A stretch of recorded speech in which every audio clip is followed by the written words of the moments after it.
সবাই তো সবসময় নো ফেল রেসিপি শেয়ার করে।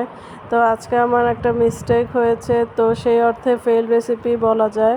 তো যদিও টেস্টটা কোনো অংশে কম হয়নি আজকের এই চকলেট পিৎজাটার, বাট কি ভুল আমার হয়েছিল, আজকে আমি কেন এই রেসিপিটাকে ফেল রেসিপি বলছি সেটাই আমি আপনাদের সাথে আজকে শেয়ার করব। তো আসসালামু আলাইকুম, সবাই কেমন আছেন? চলেন তাহলে শেয়ার করা যাক আজকের এই রেসিপিটা।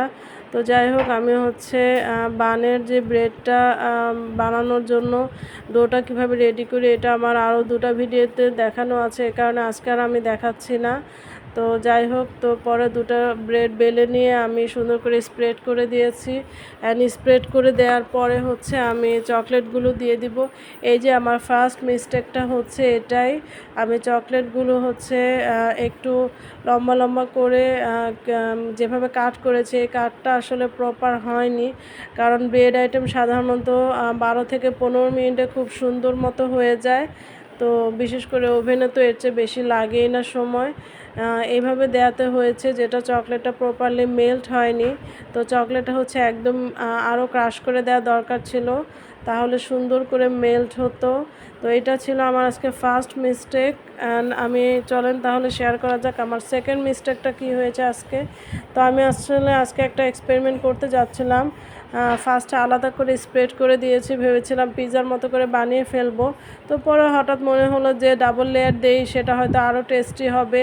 মাঝখানে একটা চকলেটের বাইট হবে অ্যান্ড উপরে আরেকটা চকলেটের লেয়ার পড়বে, তো সেক্ষেত্রে বাইট করতে গেলে খুব ভালো লাগবে, দুটো লেয়ার হবে। তো আমি এই জন্য হচ্ছে এইভাবে লেয়ারিং করছিলাম, ভাবলাম একসাথে দিয়ে দিব আর খেতেও খুব ভালো লাগবে।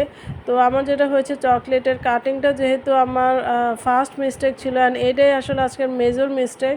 তো চকলেটটা আমি উপরে দিয়েছি, এটা কোনো ভুল ছিল না, বাট উপরে দেওয়ার তে হচ্ছে একটু যদি আরও মিহি ক্রাশ করে দিতাম তাহলে সুন্দর মতো মেল্ট হয়ে ডোনাটের মতো একটা টেক্সচার চলে আসতো। তো চকলেটটা আমার বড় বড় করে দেওয়ার কারণে এই যে দেখেন আপনারা, উপরে কিন্তু প্রপারলি ব্রেড হয়ে গিয়েছে, কিন্তু চকলেটটা কিন্তু হচ্ছে মেল্ট হয়ে সারেনি।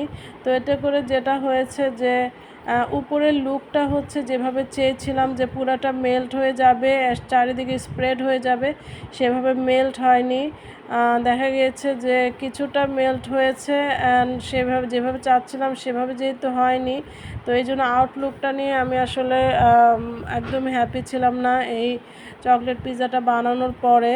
যদিও টেস্ট আসলে একদম অতুলনীয় হয়েছে, খুবই টেস্টি হয়েছে, কিন্তু আউটলুকটা একেবারেই আমার মনের মতো হয়নি। এই কারণে হচ্ছে আমার আসলে এটা বানানোর পর মনটা কিছুটা খারাপই ছিল।